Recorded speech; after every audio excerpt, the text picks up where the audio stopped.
ओम श्री गणेशाय नमः। जय श्रीमन नारायण, जय आदि शक्ति माता। दोस्तों, आपका दिन शुभ और मंगलमय हो।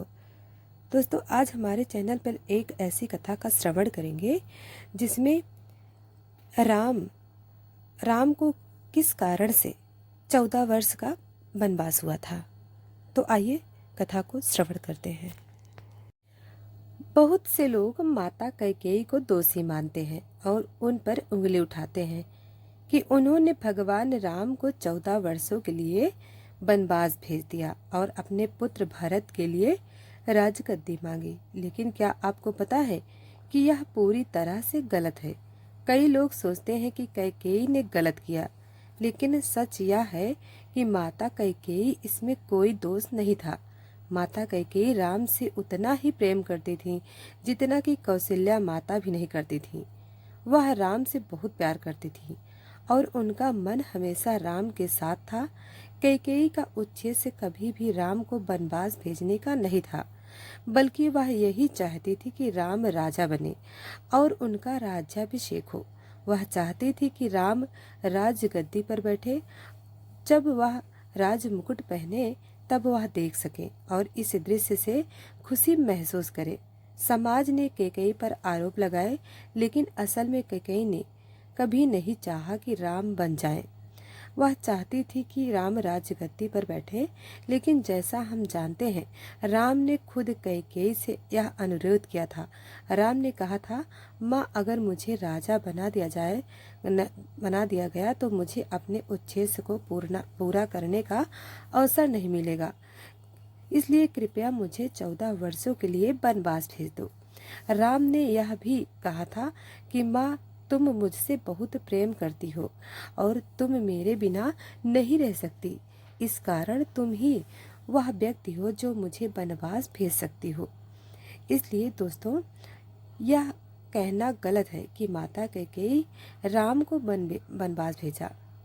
दोस्तों, अब हम आपको बताएंगे वह कारण जिनकी वजह से राम को 14 वर्षों का वनवास हुआ।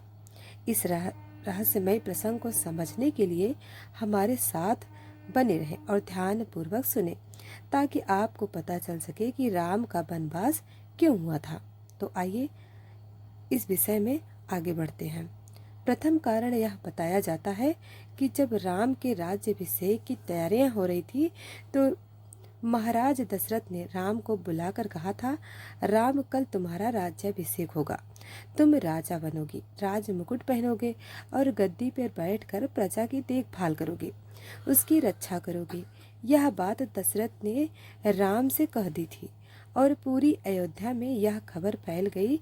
माता कैकेयी को भी पता चल गया कि कल उनके राम का राज्याभिषेक होगा। वह खुशी से फूली नहीं समा रही थी और राम का राज तिलक की तैयारियां करने में लगी थी। वह अच्छे अच्छे वस्त्र लाने, मुकुट तैयार करने जैसे कार्यों में पूरी तरह से व्यस्त थी। संतों के दर्शन करने के लिए यह खुशी उनकी रक्षा करने और निशाचरों का वध करने के लिए आया हूँ। राम की यह चिंता थी कि वह अयोध्या में राम राज्याभिषेक अगर कल हमारा राज्याभिषेक हो गया तो हम उच्चतम उद्देश्य बन जाएंगे। लेकिन क्या कहते हैं कि अयोध्या उस दिन अपने दीपावली पूरा कर पाऊंगा, लेकिन वह दीपावली भी उस दिन जैसी नहीं हो सकती थी। राम के राज्याभिषेक की तैयारियां जोर शोर से चल रही थी और अयोध्या में हर तरफ खुशी का माहौल था। माता कैकेयी भी काम में व्यस्त थी और उन्हें भी नींद नहीं आ रही थी। वहीं राम को भी नींद नहीं आ रही थी और वह रात के समय सरयू के किनारे टहलने लगे। वह बार बार इस विचार में खोए हुए थे कि अगर वह राजा बन गए तो उनका मुख्य उद्देश्य कैसे पूरा होगा। दोस्तों, उधर वशिष्ठ जी सुबह 4 बजे ब्रह्म मुहूर्त में उठकर सरयू में स्नान करने के लिए निकले। जब वह सरयू के किनारे पहुंचे तो देखा कि राम अकेले टहल रहे हैं। वशिष्ठ जी उनके पास गए और कहा, राम, तुम रात भर नहीं सोए क्या? तुम इसी सरयू के किनारे टहलते रहे हो? तुम्हारे चेहरे पर एक गहरी चिंता झलक रही है। क्या बात है? तुम मुझसे अपनी चिंता साझा करो। फिर राम ने गुरु वशिष्ठ के सामने दंडवत प्रणाम किया और कहा, गुरुदेव, हाँ, मेरे चेहरे पर चिंता है। मेरी चिंता यह है कि मैं सोच रहा हूँ कि मेरा इस पृथ्वी पर आने का उद्देश्य केवल राजा बनना है। कल सुबह मेरा राज्याभिषेक हो जाएगा और मैं राजा बन जाऊंगा, लेकिन गुरुदेव, मैं नहीं चाहता कि मैं राजा बनूं। मेरा उद्देश्य इस पृथ्वी पर आने का यह नहीं था कि मैं राजा बन जाऊं। मैं तो इसलिए आया हूं कि मैं वन में जाऊं, संतों के दर्शन करूं, उनकी रक्षा करूं और निशाचरों का वध करूं। अगर मुझे राजा बना दिया गया तो मेरी असली उद्देश्य पूरा नहीं हो पाएगा। फिर राम ने गुरु वशिष्ठ से मार्गदर्शन की प्रार्थना की और कहा, गुरुदेव, आप मेरे गुरु हैं, कृपया मुझे मार्गदर्शन दें। दोस्तों, कहते हैं कि तीनों लोगों के नाथ मर्यादा पुरुषोत्तम श्री राम आज अपने गुरु से मार्गदर्शन पूछ रहे हैं, जो खुद ही एक मार्गदर्शन है, जो इस दुनिया को मार्गदर्शन कराने वाले हैं, जो बड़े बड़े संतों को मार्गदर्शन कराने वाले हैं। और वो राम भगवान आज अपने गुरु से मार्गदर्शन पूछ रहे हैं। मार्गदर्शन कराइए। कहते हैं कि कभी कभी ऐसा समय आ जाता है कि भगवान को भी मार्गदर्शन करने के लिए गुरु के पास जाना पड़ता है। ऐसी समस्या में भगवान भी फंस जाते हैं कि वो निर्णय नहीं ले पाते हैं कि मैं क्या करूं। तो इसलिए भगवान को अपने गुरु के पास जाना पड़ता है और मार्गदर्शन पूछना पड़ता है। गुरुदेव, मेरा मार्गदर्शन करिए, मैं क्या करूं। जिस तरह से श्री राम गुरु वशिष्ठ जी से पूछ रहे हैं कि गुरुदेव, मेरा मार्गदर्शन करिए, मैं क्या करूं। दिन निकलते ही मैं राजा बन जाऊंगा, जो मैं नहीं चाहता। मैं तो वन में जाना चाहता हूँ, संतों का दर्शन करना चाहता हूँ, निशाचर का वध करने के लिए आया हूँ। राजा बन गया तो मैं राजा ही बन के रह जाऊंगा, लेकिन यह राम नहीं बन पाएगा। मैं क्या करूं। दोस्तों, गुरु वशिष्ठ ने जब राम के यह हालात देखे, उनकी स्थिति देखी, तो वशिष्ठ जी ने कहा, बेटा राम, इस अयोध्या में तुम्हारा मार्गदर्शन कोई नहीं कर सकता। मेरी नज़र में कोई नहीं आता। हाँ, एक प्राणी है, एक व्यक्ति है जो तुम्हारा मार्गदर्शन कर सकता है और वही तुम्हें राजा बनने से बचा सकता है। फिर राम ने पूछा, गुरुदेव, वह कौन है जो हमें राजा बनने से रोक सकता है और हमें वन में भेज सकता है। तब वशिष्ठ जी ने कहा, वह तुम्हारी माता कैकेयी है। वही तुम्हें राजा बनने से रोक सकती हैं और तुम्हें वन भेज सकती हैं। फिर राम ने मुस्कुराते हुए कहा, गुरुदेव, आप क्या कर रहे हैं। मेरी माता कभी ऐसा नहीं करेगी। वह मुझसे इतना प्रेम करती है कि वह मुझे वन में नहीं भेजेगी। वह अपने प्राणों की आहुति दे देगी, लेकिन मुझे वन नहीं भेजेगी। फिर वशिष्ठ जी ने कहा, बेटा राम, तुम तो अंतर्यामी हो, तुम सब कुछ जानते हो, लेकिन मुझे विश्वास है कि तुम्हारी माता कैकेयी तुम्हें राजा बनने से रोक लेंगी और तुम्हें वन भेज देंगी। तुम उनके पास जाकर अपनी बात कहो, मैं पूरा विश्वास करता हूँ। फिर राम ने कहा, ठीक है गुरुदेव, मैं तुरंत ही माता कैकेयी के पास जाता हूँ। मुझे कुछ समय नहीं गंवाना है, क्योंकि अगर दिन निकल गया तो मुझे राजा बना दिया जाएगा और मैं कुछ नहीं कर पाऊंगा।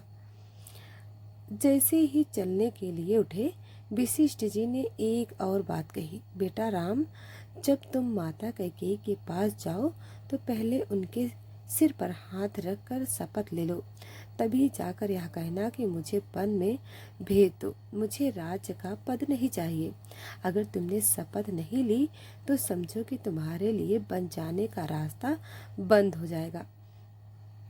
फिर भगवान राम ने कहा, गुरुदेव, जैसा आप कहेंगे मैं वैसा ही करूँगा।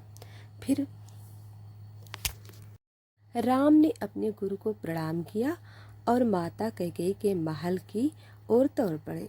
माता कैकेयी रात भर जाग रही थी, क्योंकि वह अपने बेटे राम के राजा बनने की तैयारी में लगी हुई थी।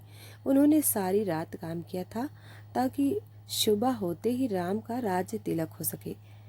जैसे ही राम माता कैकेयी के पास पहुँचे, उन्होंने माता के चरण में अपना माथा रखा और प्रणाम किया। माता कैकेयी ने राम को अपनी छाती से लगा लिया और कहा, बेटा देखो, मैंने तुम्हारे राज तिलक के लिए क्या क्या व्यवस्थाएं की हैं।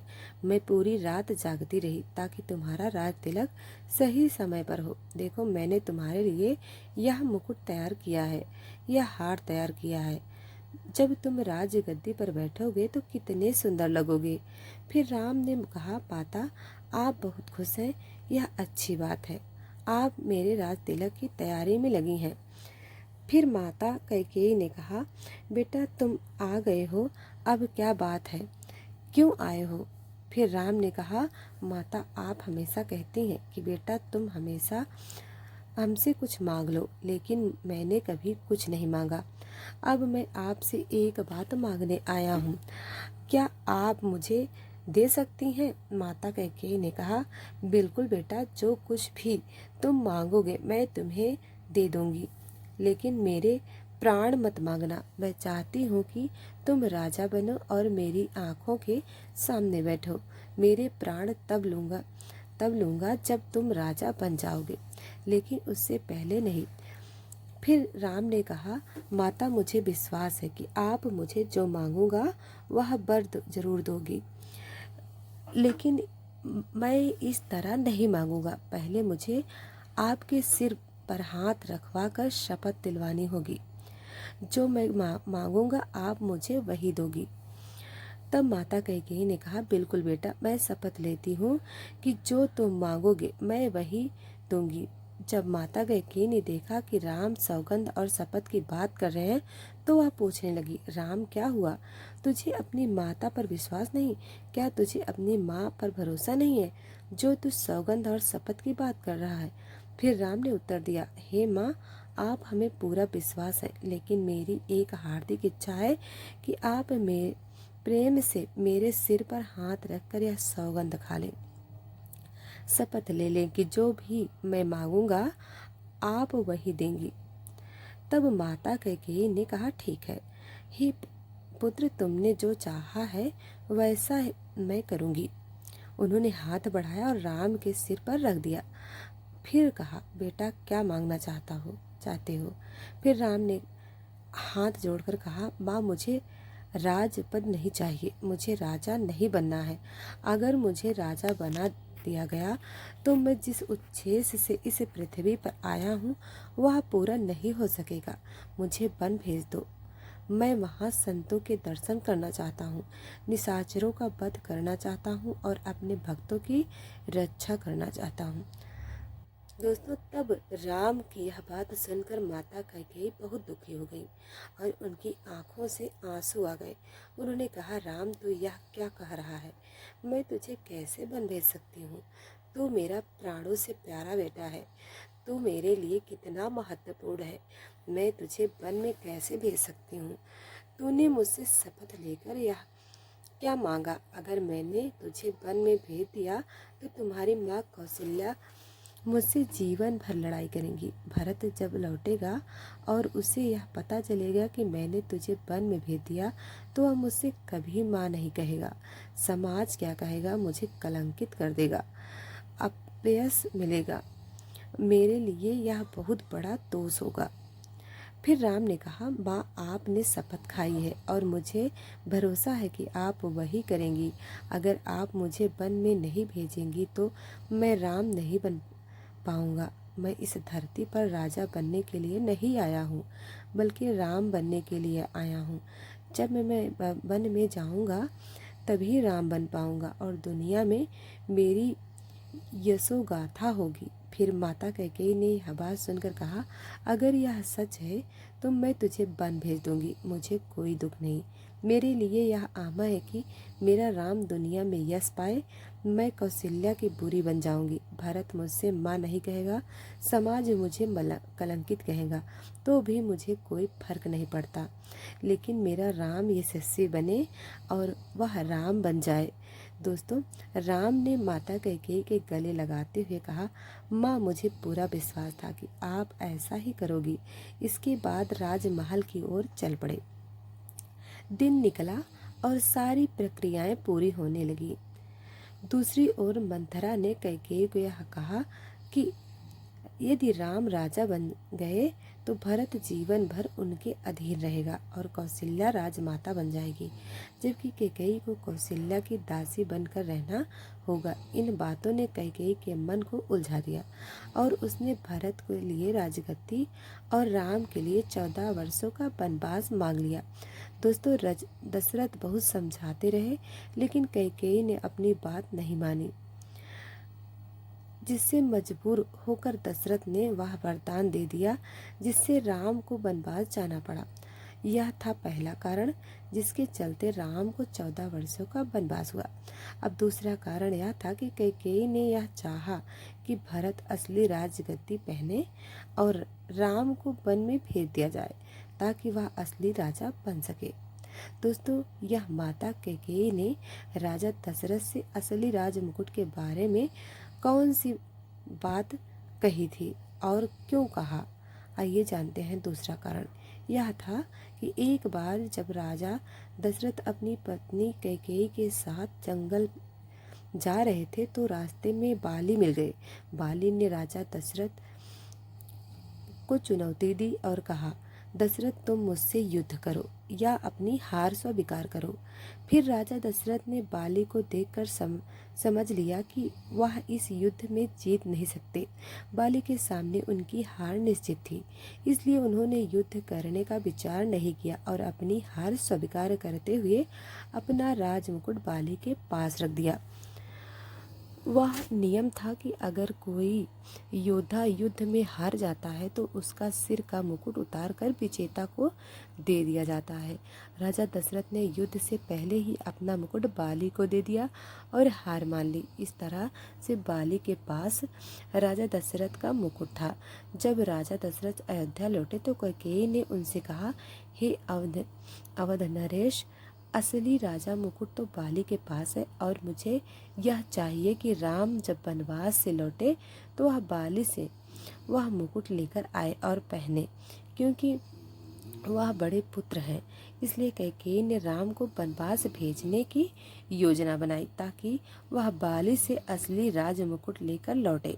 नकली मुकुट दशरथ पहनते थे क्योंकि असली मुकुट बाली के पास था। नकली मुकुट कैकेयी चाहती थी कि भरत पहने, लेकिन असली मुकुट राम को पहनना चाहिए जब वह राजा बनेंगे। इस कारण राम को 14 वर्षों के लिए वनवास भेजा गया। दोस्तों, अब तीसरा कारण समझते हैं। तीसरा कारण यह था कि राम को वनवास इसलिए भेजा गया था क्योंकि राम की आयु में केवल 14 साल बाकी थे। राम ने पहले ही अपनी माँ कैकेयी से कह दिया था कि रावण का वध उनके हाथों होना तय है और रावण की आयु अब केवल 14 वर्ष बची है। राम का वन में जाना इसलिए जरूरी था ताकि रावण का उद्धार हो सके। यही कारण था कि राम को 14 वर्षों का वनवास की आवश्यकता थी। तो दोस्तों, ये थी 3 मुख्य कारण जिनकी वजह से राम को 14 वर्षों का वनवास हुआ। राम ने वनवास के दौरान राक्षसों का वध किया और अंत में बाली से असली राज मुकुट लेकर अयोध्या लौटे। ये कारण हमें संतों, महात्माओं और गुरुओं से मिले हैं। तो विद्वानों और संतों ने कई अलग अलग मत दिए हैं। तो दोस्तों, आपको स्टोरी कैसी लगी हमें कमेंट कर ज़रूर बताएं। दोस्तों, वीडियो को लाइक, सब्सक्राइब अभी तक नहीं किया है तो अभी कर लें। धन्यवाद।